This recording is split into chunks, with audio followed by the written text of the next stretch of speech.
Another day, another story. My maid entered and assisted me to lay aside the dress and ornaments I had worn and arranged my hair, as usual, prattling the while, in Abigail fashion. I seldom cared to converse with servants, but on that night a sort of dread of being left alone, a longing to keep some human being near me possessed me, and I encouraged the girl to gossip, so that her duties took her half an hour longer to get through than usual. At last, however, she had done all that could be done, and all my questions were answered, and my orders for the morrow reiterated and vowed obedience to, and the clock on the turret struck 1. Then Mary, yawning a little, asked if I wanted anything more, and I was obliged to answer no, for very shame's sake, and she went. The shutting of the door, gently as it was closed, affected me unpleasantly.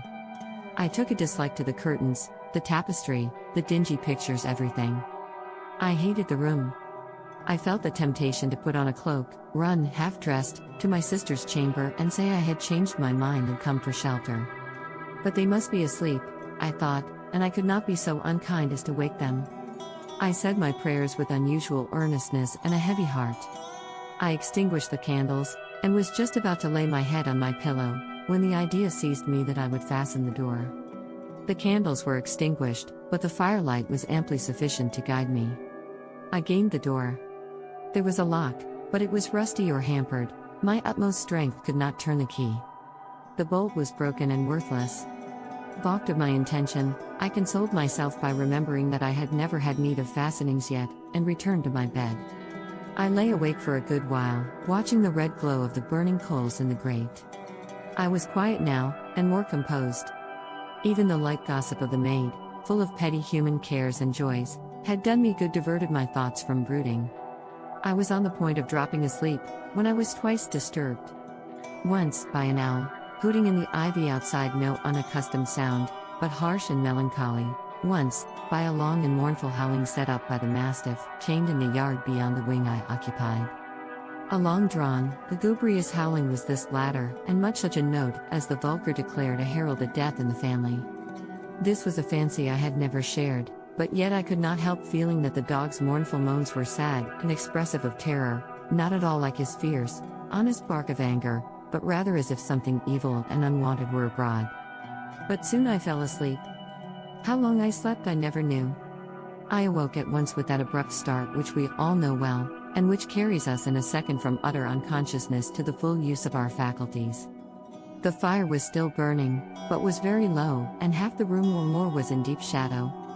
I knew, I felt, that some person or thing was in the room, although nothing unusual was to be seen by the feeble light. Yet it was a sense of danger that had aroused me from slumber.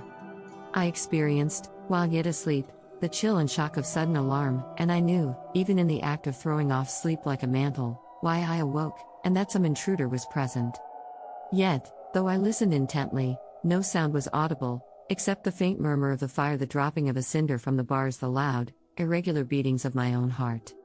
Notwithstanding this silence, by some intuition I knew that I had not been deceived by a dream, and felt certain that I was not alone. I waited. My heart beat on, quicker, more sudden grew its pulsations, as a bird in a cage might flutter in presence of the hawk. And then I heard a sound, faint, but quite distinct, the clank of iron, the rattling of a chain. I ventured to lift my head from the pillow. Dim and uncertain as the light was, I saw the curtains of my bed shake, and caught a glimpse of something beyond, a darker spot in the darkness. This confirmation of my fears did not surprise me so much as it shocked me. I strove to cry aloud, but could not utter a word. The chain rattled again, and his time the noise was louder and clearer. But though I strained my eyes, they could not penetrate the obscurity that shrouded the other end of the chamber whence came the sullen clanking. In a moment several distinct trains of thought, like many colored strands of thread twining into one, became palpable to my mental vision. Was it a robber? Could it be a supernatural visitant? Or was I the victim of a cruel trick, such as I had heard of, and which some thoughtless persons love to practice on the timid, reckless of its dangerous results? And then a new idea, with some ray of comfort in it, suggested itself. There was a fine young dog of the Newfoundland breed, a favorite of my father's, which was usually chained by night in an outhouse. Neptune might have broken loose, found his way to my room, and, finding the door imperfectly closed, have pushed it open and entered. I breathed more freely as this harmless interpretation of the noise forced itself upon me. It must be the dog, and I was distressing myself uselessly. I resolved to call to him. I strove to utter his name, Neptune, Neptune, but a secret apprehension restrained me, and I was mute. Thank you, and having you here was a privilege to me. Please support the channel by subscribing.